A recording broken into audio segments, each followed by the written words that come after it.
Bien, merci Étienne. Après donc avoir vu les différents scores fonctionnels, on va passer à l'interprétation de ceux-ci et intégrer la notion de significativité clinique et on va voir les différents outils en notre possession pour la mesurer. Donc vous allez voir qu'on va prendre un petit peu nos distances avec la notion de significativité statistique pour s'intéresser un petit peu plus à la clinique, c'est-à-dire au fond des articles et pas uniquement à la forme. Alors Étienne l'a bien montré, il y a de nombreux scores qui existent, ils permettent d'analyser de multiples paramètres et on voit fleurir quasi quotidiennement de nouveaux journaux spécialisés. On est un petit peu perdu dans tous ces scores. Toutefois, ils ont un rôle dans l'amélioration de nos pratiques, la comparaison des résultats dans nos publications. Et à ce titre, il convient de les, si ce n'est de les connaître, au moins de savoir les interpréter. Alors, avant toute analyse, bien sûr, il est important d'analyser l'article sur lequel les résultats sont publiés pour juger de la valeur scientifique du résultat. Les études, elles sont menées par des chirurgiens, plus ou moins des statisticiens.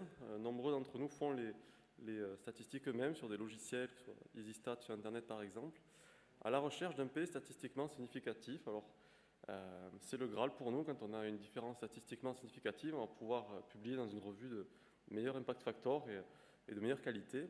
On se pose moins la question de la significativité clinique. Et il y a un vrai débat actuellement dans la littérature et dans la communauté scientifique entre ces deux modèles de significativité clinique et de significativité statistique qui s'opposent un petit peu, alors qu'ils devraient au contraire se rapprocher. Alors la significativité statistique, rapidement, qu'est-ce que c'est? C'est la probabilité qu'une différence puisse être liée au hasard dans moins de 5% des cas. Donc, vous savez tout ça. En revanche, ce qu'il faut savoir, c'est que c'est une valeur qui est arbitraire, qui a été décidée par la communauté scientifique il y a une centaine d'années. La communauté hésitait entre 0,1 et 0,01 et la petite histoire veut que c'est Fisher, celui du test de Fisher, qui a décidé que ce serait 0,05. Ça correspondait au pourcentage de royalties qu'il percevait de ses communications scientifiques, de ses publications scientifiques.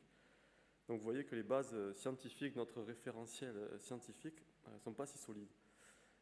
La valeur de P, c'est quelque chose d'important, ne prend pas en compte l'ampleur de l'effet, c'est-à-dire l'importance clinique ou la pertinence clinique. Pour illustrer ce propos, je prends un exemple sur ce travail sur la JSM, comparer DDT et KJ à 2 ans de recul. Et vous voyez sur le score COUS ADL par exemple, on avait 89 pour le DDT versus 88,5 pour le KJ, différence statistiquement significative. Alors une étude avec forte puissance, mais bien sûr qui était cliniquement non pertinent. Le score de Tegner, Étienne a parlé, 0,2 points d'écart, statistiquement significatif ici aussi, mais cliniquement non pertinent. Un petit mot sur la puissance, vous voyez que sur une autre étude avec 65 patients inclus, un score d'un point sur le Tegner de différence ne sera pas significatif. Donc attention à ces notions de significativité statistique et vraiment se recentrer en tout cas sur la clinique, voir la valeur clinique des résultats et surtout le message qu'on souhaiterait faire passer, c'est qu'une différence statistiquement significative n'est pas forcément cliniquement pertinente. Alors la significativité clinique, comment l'évaluer et qu'est-ce que c'est? Alors, consiste à savoir à partir de quelle différence entre deux scores le résultat peut être considéré comme cliniquement positif, à partir de quel moment on aura amélioré notre patient. Il y a plusieurs outils à notre disposition, on va les voir, ils vont de la moindre valeur scientifique à la meilleure, donc on passe de la comparaison directe avec table de valeurs, l'utilisation du pass score ou l'utilisation de la différence minimale cliniquement importante. La comparaison directe consiste à comparer le résultat obtenu à celui de la population de même catégorie, généralement une population saine, qui n'a pas subi l'événement chirurgical. Alors, je prends un exemple qu'on avait publié l'année dernière dans KSSTA avec Vincent et Étienne, où on avait créé un ABAC en fait, sur les patients sains. On avait regardé en fonction de l'âge, du sexe et du poids, la valeur moyenne du score, de différents scores, le COUS et le WMAC, dans ces différentes catégories. On avait aussi une fourchette de valeurs et on voulait comparer aux résultats de nos prothèses et de nos croisés les patients en fonction de leur âge, leur sexe et de leur score à une population saine. Donc c'est des données qui sont facilement compréhensibles, faciles à récupérer. Le problème, c'est qu'on compare avec des sujets sains, ce qui est toujours problématique et difficile de trouver la normalité chez les sujets sains et tout le monde est différent. On ne tient pas compte de l'état de base d'un patient. Il est sûr que certains ont des comorbidités, ont des pathologies plus sévères que d'autres. Et c'est une valeur scientifique qui est assez faible finalement. Un score plus intéressant est le PASS score. qui consiste à définir une valeur seuil à partir de laquelle le résultat est considéré par les patients comme bon ou plus. Donc on va prendre le groupe de patients satisfaits ou très satisfaits et on va corréler à la valeur de score fonctionnel.